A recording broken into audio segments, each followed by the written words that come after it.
La mayoría de las personas que odia el poder hablan de honestidad, igualdad y bondad como si el mundo realmente funcionara bajo esas reglas. Critican a las personas manipuladoras, condenan a quienes buscan influencia y actúan como si ellos mismos nunca jugaran juegos psicológicos, pero la realidad es diferente. Mucho más diferente. Porque aunque casi nadie lo admite, todos usan el poder. Algunos lo hacen conscientemente, otros lo hacen por instinto, pero todos participan en el mismo juego. Niccolò Machiavelli entendió esto hace siglos. Él observa a gobernantes, líderes, generals y figuras influyentes, y descubrió algo que la mayoría de las personas todavía intenta ignorar. El ser humano rara vez actúa únicamente por moralidad. Detrás de casi cada decisión existe deseo, miedo, ambición, supervivencia o necesidad de control. El poder no es un accidente. Es una parte natural de la naturaleza humana.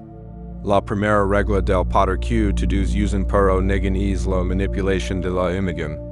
Las personas quieren ser vistas de cierta manera. Incluso quienes dicen no me importa lo que piensan los demás, están construyendo una imagen. La ropa que usan, las palabras que eligen, la forma en que hablan, las fotos que publican, el tono de voz que utilizan. Todo comunica algo. Todo es estrategia, aunque muchos no son conscientes de ello. Machiavelli sabía que la apariencia puede ser más poderosa que la realidad. Un hombre puede ser débil, pero si parece fuerte, la gente actuará como si realmente lo fuera. Otro puede ser inteligente, pero si parece inseguro, será ignorado. La percepción controla el comportamiento humano. Por eso las personas trabajan tanto en parecer exitosas, tranquilas, importantes o deseables. Porque entienden, incluso inconscientemente, que el mundo responde más a la imagen que a la verdad. En redes esto es todavía más evidente. Las personas muestran felicidad incluso cuando están vacías por dentro. Publican lujo aunque tengan problemas financieros. Hablan de disciplina mientras viven en caos. No porque todos son malvados, sino porque el ser humano comprende que la percepción tiene poder. Y nadie quiere parecer débil en un mundo que respeta la seguridad y la confianza. La segunda regla del poder es el control emocional.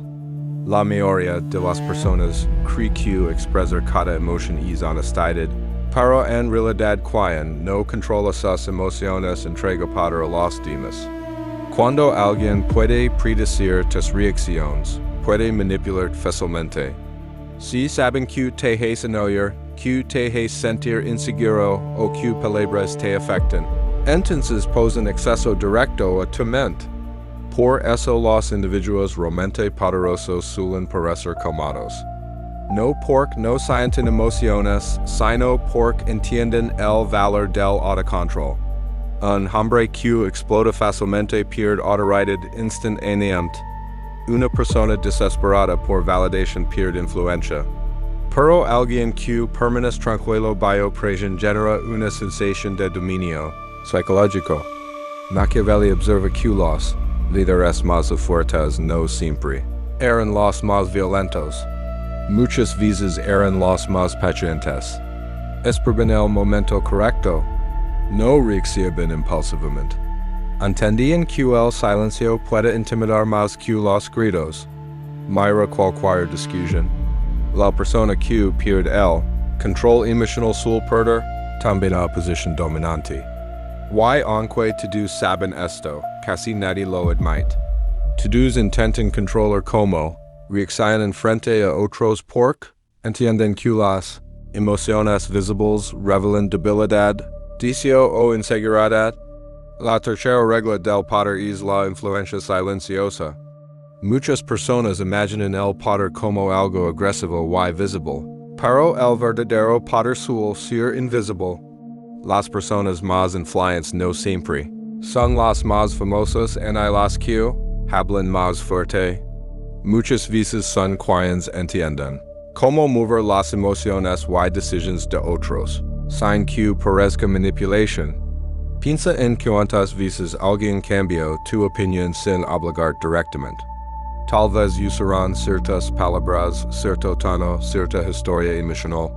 Tal vez te hicieron sentir comprendido. Tal vez te hicieron sentir miedo. Eso también es poder.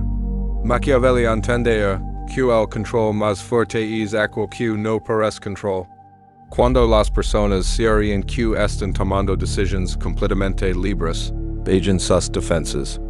Y ahí es donde la influencia se vuelve más efectiva. Las empresas usan esto constantemente. Los políticos también. Los medios de comunicación, las celebridades, incluso las relaciones personales. Todos intentan influir en percepción, emoción y comportamiento. Algunos usan simpatía, otros usan miedo, otros usan admiración. Pero el objetivo sigue siendo el mismo, mover a las personas en cierta dirección. Y lo más interesante es que la mayoría niega hacerlo mientras lo practica diariamente. La cuarta regla del poder es el valor de la escasez. Lo que es demasiado accesible pierde valor rápidamente. Las personas desean lo que parece difícil de obtener. Esto ocurre en relaciones, negocios, fama y autoridad. Un individuo que siempre está disponible suele ser menos respetado que alguien que mantiene cierta distancia. Machiavelli comprendía que el misterio crea autoridad. Cuando las personas no pueden leer completamente, comienzan a proyectar poder sobre ti. La incertidumbre genera curiosidad. Y la curiosidad genera atención. Por eso muchas figuras poderosas hablan menos de lo necesario. No revelan todas sus intenciones. No explican cada pensamiento. Mencionan una parte de sí mismos fuera del alcance de otros. Y eso aumenta su presencia psicológica. Hoy esto puede verse en todas partes. Personas que tardan en responder mensajes para no parecer desesperadas. Empresas que creen exclusividad para aumentar deseo. Influencers que muestran solo partes estratégicas de su vida. Todos entienden, aunque sea inconscientemente, que la escasez aumenta valor. La quinta regla del poder es el miedo. Esta es probablemente la más negada de todas. A la gente le gusta hablar de amor, amistad y respeto, pero el miedo sigue siendo una de las fuerzas más poderosas en la conducta humana. Machiavelli hizo una observación brutal. Es mejor ser temido que amado si no puede ser ambas cosas. No porque el miedo sea moralmente superior, sino porque es más estable. El amor cambia rápidamente. Las personas aman mientras reciben beneficios emocionales. Pero el miedo crea precaución y obediencia. Esto no significa vivir aterrorizando a otros. Significa entender que toda estructura de poder contiene algún nivel de consecuencia. Incluso en la vida moderna, el miedo sigue controlando comportamientos. Las personas trabajan porque temen pobreza. Obedecen reglas porque temen castigo. Permanecen en ciertas relaciones porque temen soledad. Guardan silencio porque temen rechazo social. Y aunque muchos fingen actuar únicamente por bondad o principios, el miedo sigue operando detrás de innumerables decisiones. Lo más interesante de estas reglas es que funcionan incluso cuando las personas se creen que no están participando en juegos de poder. Un hombre que intenta parecer humilde todavía está manejando percepción. Una persona que publica indirectas emocionales busca influencia emocional. Alguien que guarda silencio estratégicamente también está usando poder. El poder no desaparece solo porque alguien lo niega. Existe en cada interacción humana. Machiavelli comprendió algo profundamente incómodo. El ser humano quiere sentirse moral, pero también quiere ventaja.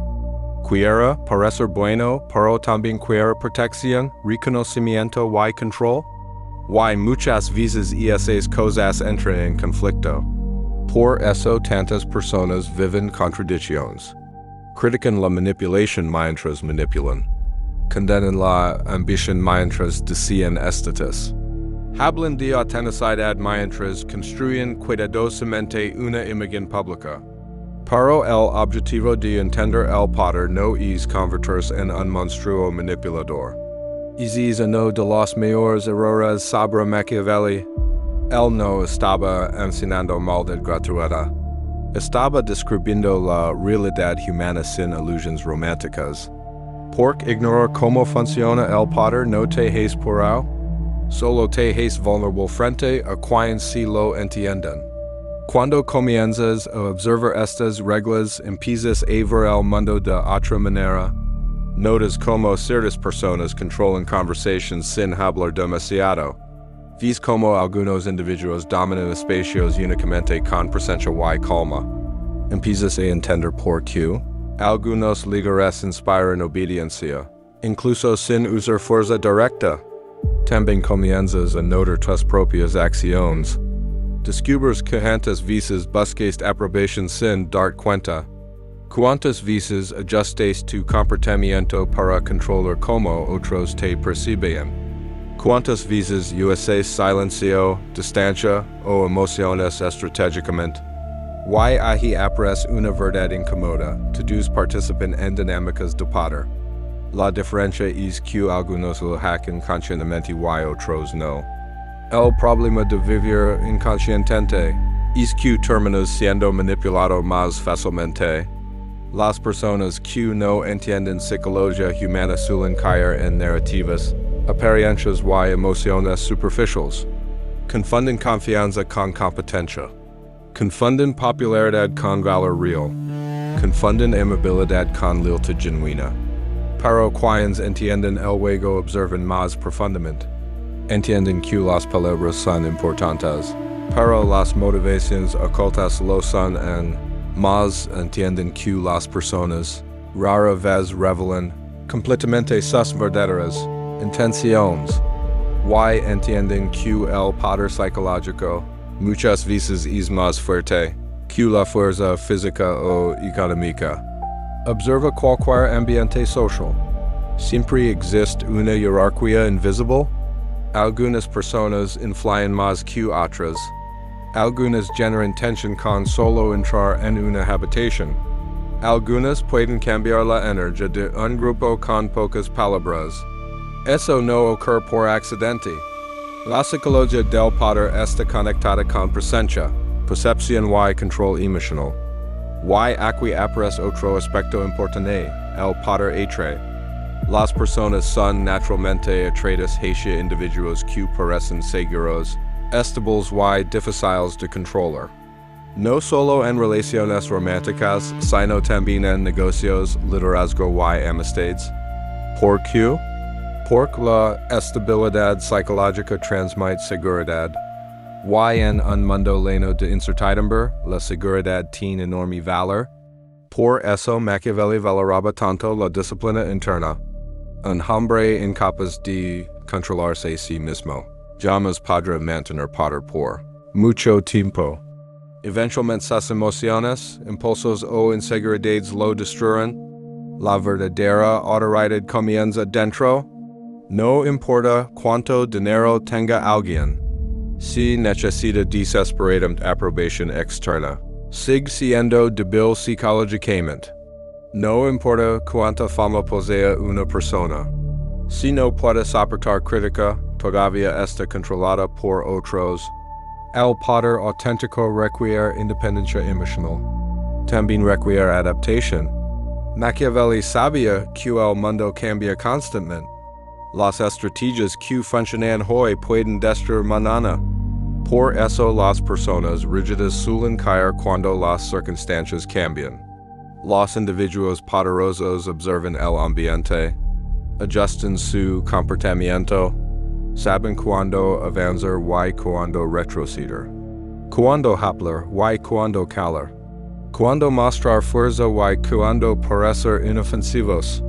La mayoría de las personas, en cambio, actúa impulsivamente. Reaccionan en lugar de analizar.